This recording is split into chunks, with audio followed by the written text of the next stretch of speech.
Hello guys, इस video में हम डिस्कस करेंगे कोड फोर्सेस के राउंड 641 का डी क्वेश्चन। लास्ट वीडियो में मैंने एबीसी डिस्कस किए थे। वो वीडियो बहुत लंबी हो गई थी तो उसमें मैं ये डिस्कस नहीं कर पाया था। तो इस वीडियो में क्वेश्चन डी डिस्कस करेंगे। तो डिस्कस करने से पहले एक बार क्वेश्चन जान लेते हैं क्या था। तो हमें एक एरे दी हुई है यार एन एलिमेंट्स की, और हमें एक और इनपुट में इंटीजर दिया हुआ है के। तो हमें हमारा टास्क ये है कि हमें बताना है क्या, मैं कुछ ऑपरेशंस के थ्रू, वो ऑपरेशन क्या है बताऊंगा, जितने भी एलिमेंट्स हैं उसको मैं के इक्वल कर सकता हूँ। अगर मैं उन ऑपरेशंस की मदद से इन सारे एलिमेंट्स को के इक्वल कर पाया तो आंसर कर दो यस, नहीं कर पाया तो आंसर कर दो नो। ठीक है, तो ऑपरेशन क्या है, तुम इस एरे के कुछ सब सेगमेंट्स को चूज करके उन सारे सब सेगमेंट्स की जितनी भी वैल्यूज है ना, उसमें जितने भी सब सेगमेंट्स में जितनी भी वैल्यूज प्रेजेंट है, उस उनको सारी वैल्यूज को उस सब सेगमेंट के मीडियन से रिप्लेस कर सकते हो। जैसे ए एल से ए आर है, तो इसमें कितनी वैल्यूज हो गई, R minus L plus one. तो R minus L plus one values कितनी हो जाएंगी, जितनी सब सेगमेंट का मीडियन है। नहीं समझे? तो देखो एग्जांपल देख लो।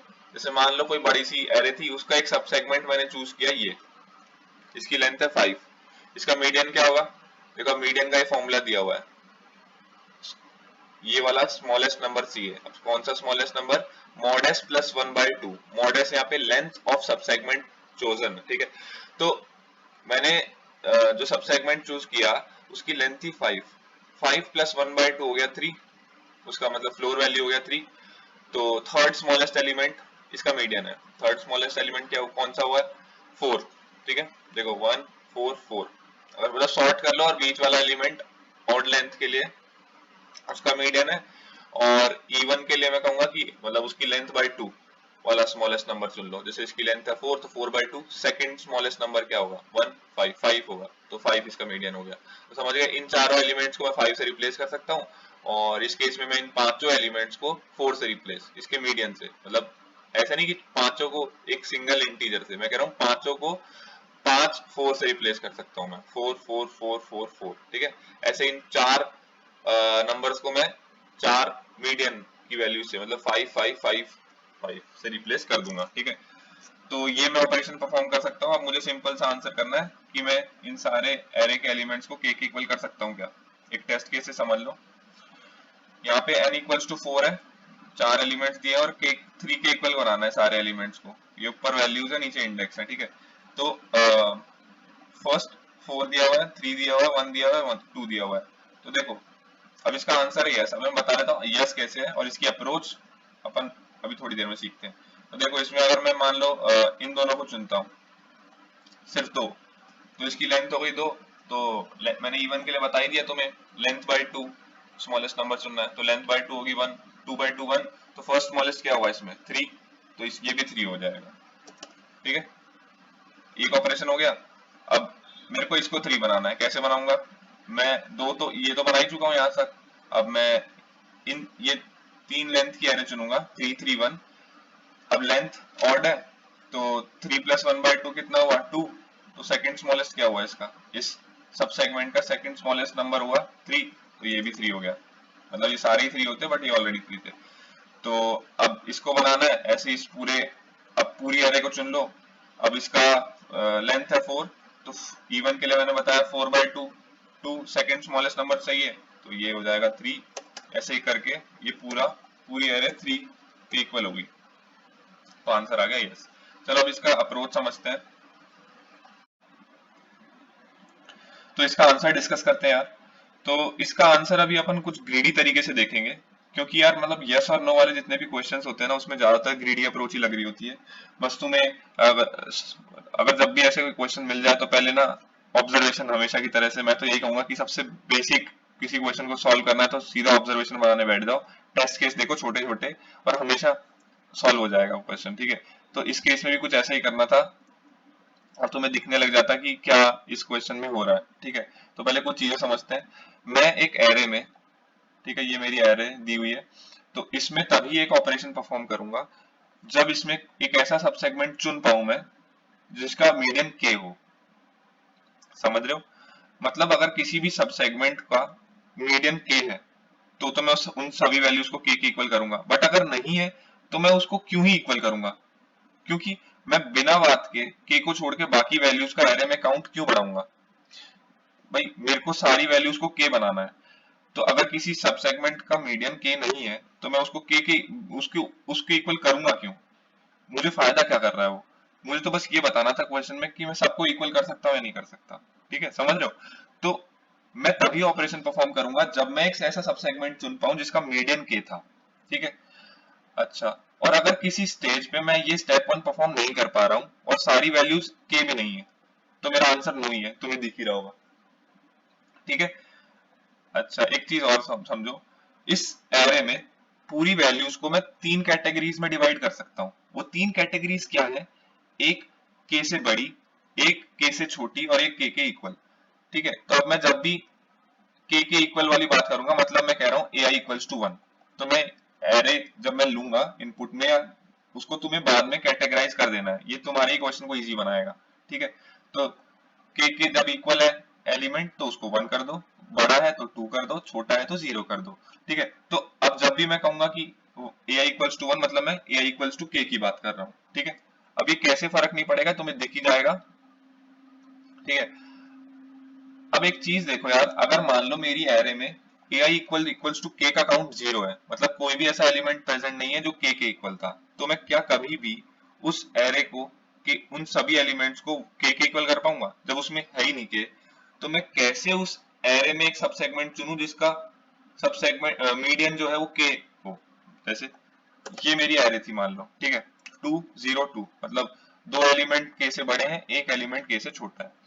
तो मैं इसमें स्टेप वन कभी चूज ही नहीं कर पा रहा। देखो स्टेप वन कर पा रहा हूँ, ऐसा कोई सब सेगमेंट है जिसका मीडियन के हो, नहीं, और सारी वैल्यूज के भी नहीं है, तो इसका मतलब आंसर नो है। ये जो सेकंड लाइन लिखी थी ना, इसको दोबारा देख लो। ठीक है, यही चीज हो रही है यहाँ पे, अगर 2 0 2 है तो सिर्फ यही है। ठीक है, अब मेरे को ये पता लग गया कि एरे में भाई एक ना एक वैल्यू तो के है, तो क्या करना है।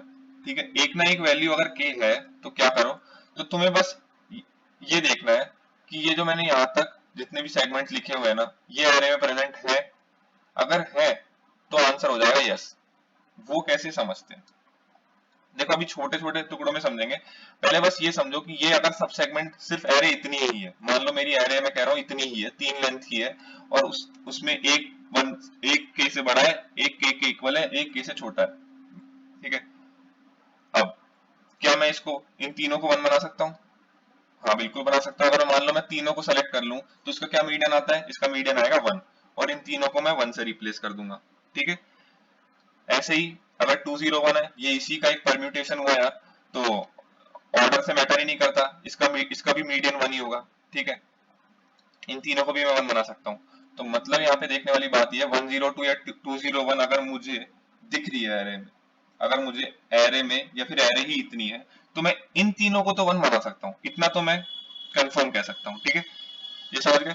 अच्छा, अगर मान लो मेरा सेगमेंट या मेरी एरे ये है 1 1 0, ठीक है, या तो मान लो पूरी एरे ही यही है, या तो मान लो एक पार्ट यही है। ठीक है, तो मैं क्या इन तीनों को वन बना सकता हूँ अभी इस केस में? हाँ बिल्कुल बना सकता हूँ। मैं मान लो इसमें भी तीनों को चुन लूं तो इसका मीडियन कितना आएगा, इसका भी मीडियन वन आएगा। ठीक है, तो मैं इन तीनों को वन बना सकता हूँ। उसी तरीके से 1 0 1 में भी मैं तीनों को वन बना सकता हूँ। बस एक बार देख लो यहाँ पे कॉपी में लिख के, अगर ऐसे हवा में समझ में आ रहा है तो इन तीनों को अगर मैं चूज करूंगा तो मीडियन वन ही आएगा। ठीक है, पर मान लो अगर मैं वन और जीरो को चुनता, ये दो लेंथ की सब सेगमेंट को चुनता, तो क्या क्या इसका मीडियन वन है? नहीं, इसका मीडियन है जीरो, तो मैं इसको नहीं बना सकता था। ठीक है, तो मैं तीनों को ही चुनना पड़ेगा। अच्छा, ये तो समझ में आ गया। अब ये देखो कि ये अगर सेगमेंट प्रेजेंट है 2 1 1, या फिर इनमें से कोई प्रेजेंट है तो कैसे वन बना रहा हूं मैं। तो देखो अगर जब भी टू के बाजू में वन हो या वन के बाजू में टू हो तो क्या करना है, तो तुम्हें वन और टू को बस ये इन दोनों को ही सेलेक्ट करना है। ठीक है, ये दो लेंथ की सेगमेंट को सेलेक्ट करना है, इसका मीडियन हमेशा ही वन होगा, तुम्हें दिख रहा है। ठीक है, तो हमेशा ही वन होगा, तो मैं इसको वन बना लूंगा, इस टू को वन। अगर मान लो यहाँ पे एक और टू होता तो मैं इसको चुन लेता, बट एक वन होना जरूरी था। ठीक है, समझ गए। देखो अब ऐसे ही 1 1 2 में मैं पहले इस वन और टू को चुनूंगा, इसको और इसको, इसके बाद ये वन हो जाएगा तो ये तीनों ही वन हो गए। ठीक है, मुझे बस इन तीनों को वन बनाना है, इन तीनों एलिमेंट्स को। तो अगर मेरी एरे यही है या फिर मेरे पूरे एरे में एक छोटा सा पार्ट ही है तो मैं इन तीनों को तो वन बना सकता हूँ। अच्छा, अगर मान लो मेरी पूरे सेगमेंट ही तीनों वन है तो कुछ करने की जरूरत नहीं है सेगमेंट में या इस एरे में। अब मान लो मैंने ये सेगमेंट था, इस सेगमेंट में ऑपरेट करने के बाद मुझे फाइनल रिजल्ट क्या मिलने वाला है, ये नंबर ऑफ ऑपरेशन से तो मतलब ही नहीं है, कितनी ऑपरेशन परफॉर्म करो। ठीक है, ये मैं बस क्वेश्चन में यही बताना था, यस और नो आउटपुट देना है कि मैं कर सकता हूँ या नहीं कर सकता सारी एरे को के इक्वल। ठीक है, तो अब देखो मेरे को फाइनल आउटपुट ये मिलने वाला है। ठीक है, अच्छा तो देखो अगर मैं एक एरे लिख रहा हूँ 1 0 0 और 1 0 1। अब बस पहले ये बताओ इस एरे में कोई भी ऐसा सब एरे दिख रही है जो ऊपर डिस्कस किए हुए सेगमेंट के इक्वल थे? हाँ दिख रही है, 101 है। तो 101 को देख लो, पहले पहले सिर्फ इसको देखो। अगर मैं इस तीनों को वन बनाना चाहता तो कर सकता था क्या? हाँ मिल कर सकता था, नंबर ऑफ ऑपरेशन मैटर नहीं करेंगे। ठीक है, अब ये हो गया, फाइनल आउटपुट ये मिल गया। अब देखो क्या, अब मुझे मैं वापस स्टेप 1 स्टेप 2 याद है क्या? मेरे को अभी ऐसा सेगमेंट चूज कर सकता हूँ जिसका मीडियन के हो या जिसका मीडियन 1 हो? हाँ बिल्कुल कर सकता हूँ। मुझे ये ऊपर डिस्कस किए हुए 011 दिख रहा है, यहाँ पे ये 011 था, देखो यहाँ पे 011 है, तो मैं अभी भी इसको तीनों को वन बना सकता हूँ। अब हाँ बिल्कुल अभी भी मुझे दिख रहा है, या तो 101 ले लो यार, या फिर 011 दिख रहा है, ये 011 दिख रहा है। ठीक है, तो अभी मैं इन तीनों को वन बना सकता हूँ। तो तुमने क्या देखा, अगर मेरे को एरे में सिर्फ एक सब एरे इनमें से किसी सेगमेंट के इक्वल दिख गया तो मैं क्या करूंगा, मैं उन पूरी एरे को वन बना दूंगा। और वो तुम्हें दिख ही गया होगा कैसे। अगर नहीं आया तो इसके लिए ट्राई कर लो, खुद से एक बार समझ में आ जाएगा। वैसे खुद से एक बार करने की बात थी। देखो इस केस में क्या है, मैं 102 है, ये ऊपर वाली ये जो डिस्कस किया था मैंने यहाँ पे 1 था, तो ये तीनों को वन बना देगा ये वाला सेगमेंट। ठीक है, तो मैंने यहाँ पे इसको वन कर दिया, इसको वन कर दिया। अब अभी भी मुझे ये दिख रहा है 102, और नंबर ऑफ ऑपरेशन जितने भी करो उससे फर्क नहीं पड़ रहा, तुम्हें बस सबको के इक्वल करना है या 1 के इक्वल करना है। ठीक है, तो इस केस में भी तुमने देखा कि सारे 1 के इक्वल हो गए, मतलब एक भी अगर सेगमेंट दिख गया इनमें से कोई तो मैं पूरी एरे को 1 बना दूंगा। और मान लो एक भी नहीं दिखा तो क्या करने वाले हैं, तो देखो इस केस में क्या होगा।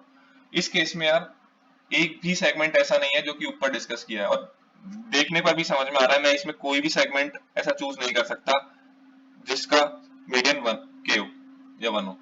देखो इस लाइन को पढ़ो, मैंने यहाँ पे कहा था अगर किसी भी स्टेज पे मैं स्टेप 1 नहीं परफॉर्म कर पाऊं और सारी वैल्यूज के भी नहीं है तो मेरा आंसर नो होगा, ये वही केस है।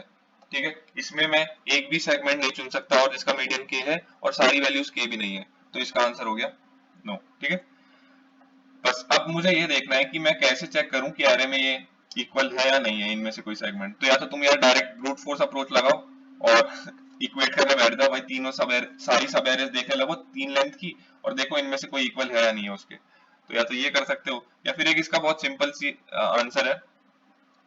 तुमने देखा होगा अगर मेरे को एक नॉन जीरो वैल्यू मिली तो इसके आगे एक और नॉन जीरो वैल्यू होनी चाहिए। यहाँ पे तुमने देखा कि 2 जीरो किसी भी सेगमेंट में दिख रहे हैं नहीं, क्योंकि वो है ही नहीं। तो यहाँ पे तुम्हें ऐसे देखना है कि एक सेगमेंट में 2 नॉन जीरो वैल्यू होनी चाहिए, या मैं यूं कहूँ एक नॉन जीरो के आगे एक और नॉन जीरो होना चाहिए बस। अगर होता है तो मतलब ये सेगमेंट है, और नहीं है तो आंसर नो है। समझ गए? अब तुम्हारे दिमाग में आ रहा होगा कि भैया ऐसा भी तो हो सकता है 2, अगर मेरे पास तीनों ही 2 है। हाँ बिल्कुल हो सकता है तीनों 2 होंगे, बट अगर मान लो मेरी एरे इतने सी होती तो मैंने तुम्हें एक कंडीशन पहले ही बताई थी कि जिसमें ए आई इक्वल्स टू के का काउंट 0 है, तो मैं पहले ही नो कर रहा हूँ। ठीक है, तो अगर मेरे पास कभी भी ऐसी सिचुएशन आई, मैं इस वाले पार्ट में मूव ही तभी कर रहा हूँ जब मेरे को ये पता है कि मेरे पास एक 1 है। अगर एक भी 1 नहीं है तो मैं पहले ही आंसर 0 कर दूंगा। तो अगर तुम ऐसा केस कह रहे हो तो मान लो एक 1 तो होगा ही होगा हमेशा, और अगर एक 1 है तो मेरे को मिल गया 2 to 1। ये रहा, ये 2 to 1 वाली दिख गया मेरे को, यहाँ पे बस एक दिखा सबको 1 बना दिया। समझ गए? मतलब इसका इम्प्लीमेंटेशन मैंने बताया कि एक नॉन जीरो के आगे अगर एक और नॉन जीरो है तो मतलब ये सेगमेंट्स है उस एरे में, बस यही इसका इम्प्लीमेंटेशन है। इसको कोड में देख लो। आई होप अप्रोच तो क्लियर है, बस इसकी इम्प्लीमेंटेशन देख लो यार।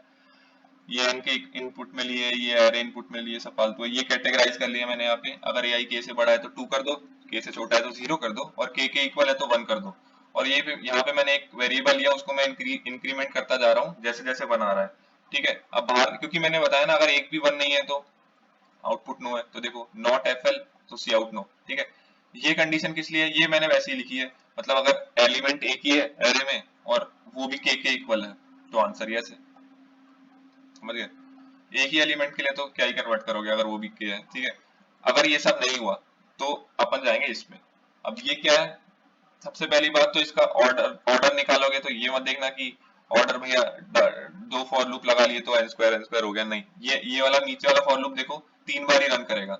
ये i प्लस वन से चलता है और j minus I less than equal to 2 तक जाता है, मतलब मैं i से चलूं तो i plus one, i plus two, i plus one पे चलूंगा तो i plus one, i plus two, i plus three, ये तीन ही वैल्यूज लिख रहा है, तो मतलब एक एरे में तीन कंसेक्यूटिव वैल्यूज पे देखेंगे अपन। और बिल्कुल अपन को सेगमेंट चेक करना है कि एरे में वो तीन लेंथ का सेगमेंट प्रेजेंट है या नहीं है एज अ सब एरे। तो बस मैं ये तीन लेंथ की सारी सब एरेज देखूंगा। और मुझे ये चेक कैसे करना है, मैंने तुम्हें बताया था, अगर मेरे पास एक नॉन जीरो वैल्यू आई, ये मतलब आई पे नॉन जीरो वैल्यू है तो सिंपल सा देख लो उसके आगे क्या नॉन जीरो वैल्यू है, अगर है तो सीधा मतलब मेरे पास वो सेगमेंट प्रेजेंट है। और जैसे ही मुझे कोई सेगमेंट मिल रहा है तो मैंने एक फ्लैग वेरिएबल लिया, उसको वन कर दिया, और बाहर निकलने के बाद बस ये चेक किया, तो अगर फ्लैग वन हुआ था कहीं तो मतलब मेरे पास वो सेगमेंट आया था, तो मतलब मैं आंसर हमेशा यस करूंगा क्योंकि मैं पूरी एरे को के इक्वल कर सकता हूँ, और नहीं तो मतलब नो, ठीक है। बस इतना सा ही कोड था और ये इतना सा ही क्वेश्चन था, देखने में बहुत सिंपल लग रहा है पर बस वो ऑब्जर्वेशन बनाना मेन था। तो हर तरह का कोई भी क्वेश्चन आए ना यार, मैं तो यही कहूंगा कि पहले ऑब्जर्वेशन बनाना चालू कर दो, छोटे छोटे टेस्ट केस के लिए क्वेश्चन अपने आप सॉल्व होने लग जाएगा।